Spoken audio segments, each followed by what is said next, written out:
Basic concepts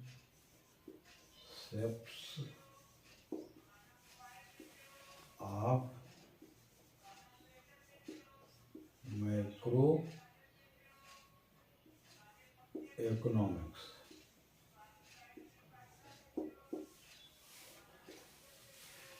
Dear students, today we are going to study about some basic concept of macroeconomics. समष्टि अर्थशास्त्र की कुछ आधारभूत धारणाएं, बेसिक कंसेप्ट के बारे में आप सीखेंगे। तो यहाँ पर सबसे पहले हम गुड्स के बारे में, गुड्स को हम डिवाइड करेंगे कि वस्तुएं जो हैं वो, उनको वस्तुएं किस में डिवाइड किया गया है। ये जो गुड्स होते हैं वो कितने प्रकार की होती हैं वस्तुएं दो तरह की होती हैं, उपभोग वस्तुएं और उत्पादक वस्तुएं। उपभोग वस्तुएं और दूसरी हैं उत्पादक वस्तुएं। उत्पादक वस्तुएं मीन्स प्रोड्यूसर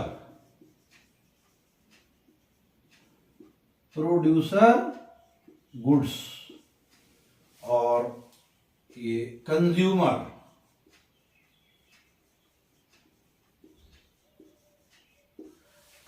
गुड्स। अब यहां पर जो कंज्यूमर गुड्स हैं उनको फर्दर डिवाइड किया गया है टू पार्ट्स में, और जो प्रोड्यूसर गुड्स हैं उनको भी डिवाइड किया गया है।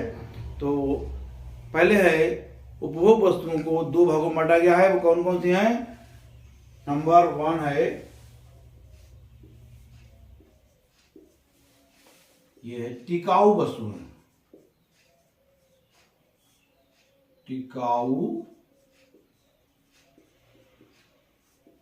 वस्तुएं, और दूसरी हैं गैर टिकाऊ वस्तुएं।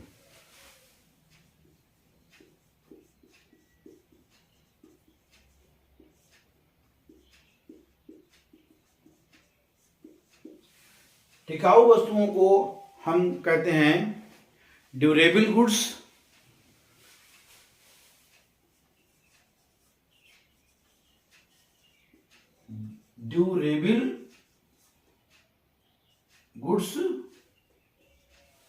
और गैर टिकाऊ नॉन ड्यूरेबल।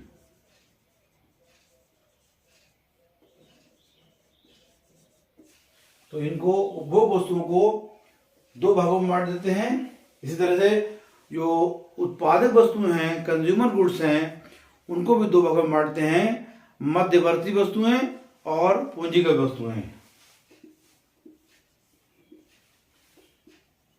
मध्यवर्ती वस्तुएं और दूसरा है पूंजीगत वस्तुएं।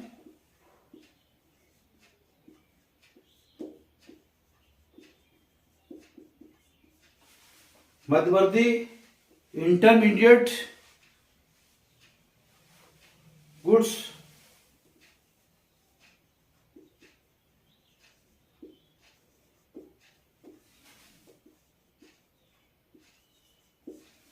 और पूंजीगत वस्तुएं, यहां पर इन्हें हम कहेंगे कैपिटल गुड्स।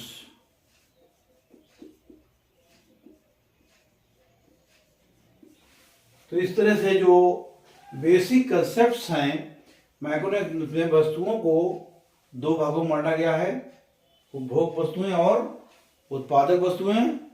और उपभोग वस्तुओं को टिकाऊ वस्तुएं और गैर टिकाऊ वस्तुएं, उत्पादक वस्तुओं में मध्यवर्ती वस्तुएं और पूंजीगत वस्तुएं। यहाँ पर आप इन्हीं के बारे में आज सीखेंगे कि ये वस्तुएं क्या होती हैं, यानी उपभोग वस्तुएं किन्हें कहते हैं और उत्पादक वस्तुएं किन्हें कहते हैं। प्यारे बच्चों, उपभोग वस्तुएं कौन सी हैं? उपभोग या उपभोक्ता वस्तुएं वे वस्तुएं होती हैं जो मानवीय आवश्यकताओं को प्रत्यक्ष रूप से संतुष्ट करती हैं। इनका प्रयोग अन्य वस्तुओं के उत्पादन के लिए नहीं किया जाता। उदाहरण के लिए परिवारों द्वारा उपभोग किया गया दूध तथा आइसक्रीम, ये कहलाती हैं उपभोग वस्तुएं। परिवारों द्वारा उपभोग किया गया आइसक्रीम या दूध। उपभोग वस्तुएं अंतिम उपभोग के लिए होती हैं और अंतिम वस्तुओं के रूप में अंतिम प्रयोगकर्ताओं द्वारा उपयोग के लिए तैयार होती हैं। उपभोग वस्तुओं का वर्गीकरण मुख्य रूप से हम दो भागों में या दो श्रेणियों में करते हैं। जैसे आपको यहाँ पर दिखाया गया है, उपभोग वस्तुओं को दो भागों में हम इनका जो है दो श्रेणियों में बांट देते हैं, टिकाऊ वस्तुएं और गैर टिकाऊ वस्तुएं। यहाँ पर आप सीखेंगे टिकाऊ वस्तुएं किन्हें कहते हैं? Durable goods. टिकाऊ उपभोक्ता वस्तुएं वे वस्तुएं होती हैं जिनका उपयोग कई वर्षों तक किया जा सकता है तथा जिनका सापेक्ष मूल्य भी अधिक होता है। इन वस्तुओं का अंत तक बार बार उपयोग किया जाता है, जैसे TV, refrigerator, air conditioner, car, scooter इत्यादि। ये सब क्या है? ये सारी जो है ड्यूरेबल गुड्स हैं, उनमें इस श्रेणी में आती हैं कि टिकाऊ वस्तुओं की श्रेणी में आते हैं। अब है उसके बाद गैर टिकाऊ वस्तुएं, नॉन ड्यूरेबल गुड्स। ये क्या होती हैं?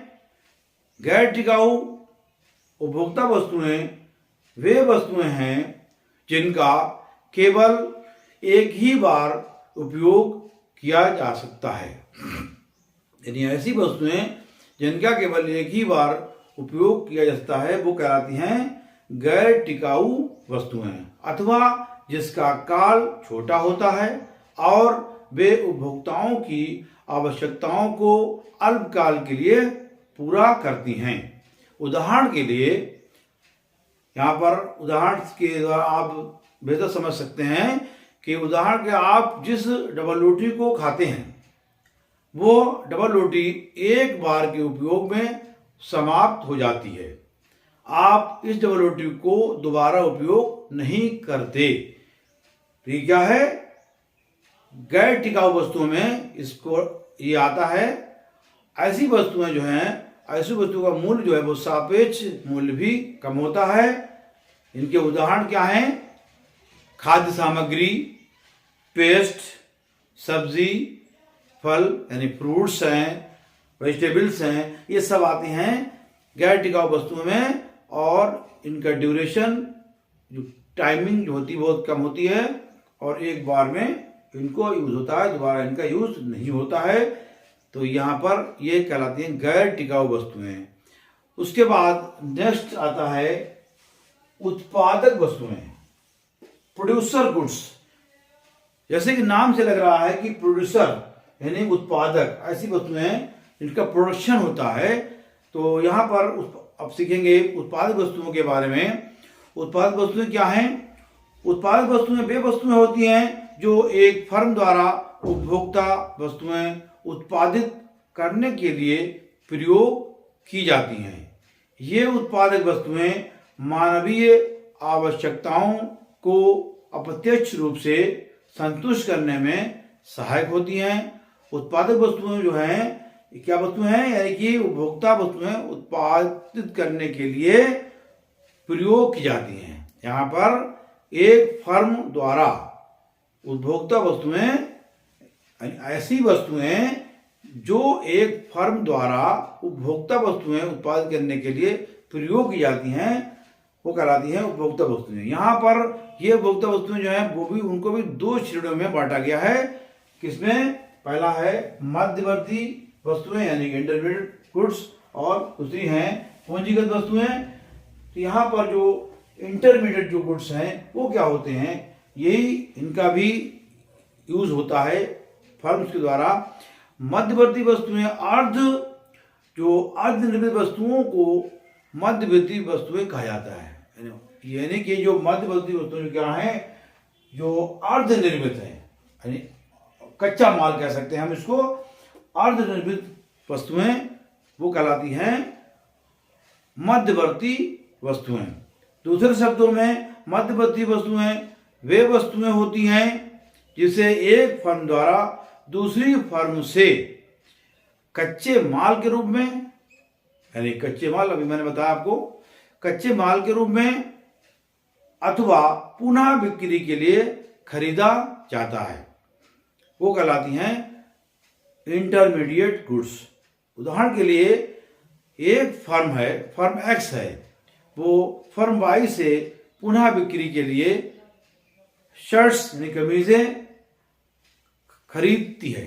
यानी यहां पर एक फर्म दूसरी फर्म से जो है बिक्री के लिए अगर शर्ट्स खरीद रही है तो उस फर्म के वो कहलाएगी वहां पे मध्यवर्ती वस्तु कहलाएगी।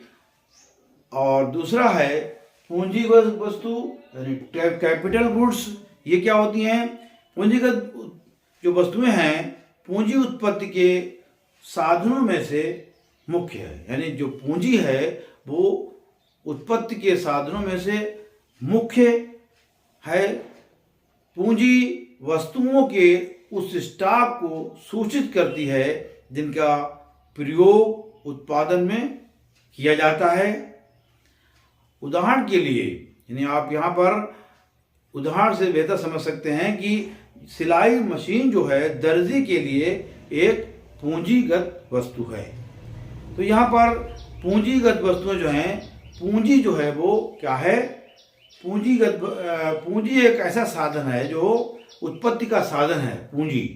तो वो ऐसी वस्तुओं के स्टॉक को, पूंजी स्टॉक को सूचित करती है। उसके बाद कितना स्टॉक है तो वहाँ वो पूंजी जो है वो उससे पता लगता है।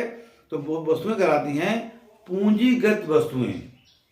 और यहाँ पर पूंजीगत वस्तुएं भी दो प्रकार की होती हैं, उनको दो भागों में बांटा गया है। वो कौन कौन सी? वो एक होती हैं स्थिर पूंजीगत वस्तुएं और दूसरी जो है वो परिवर्तनशील पूंजीगत वस्तुएं। तो प्यारे बच्चों, आज के इस वीडियो में आप सीख रहे थे समष्टि अर्थशास्त्र की कुछ आधारभूत धारणाएं। आज के इस वीडियो में इतना ही। Thank you.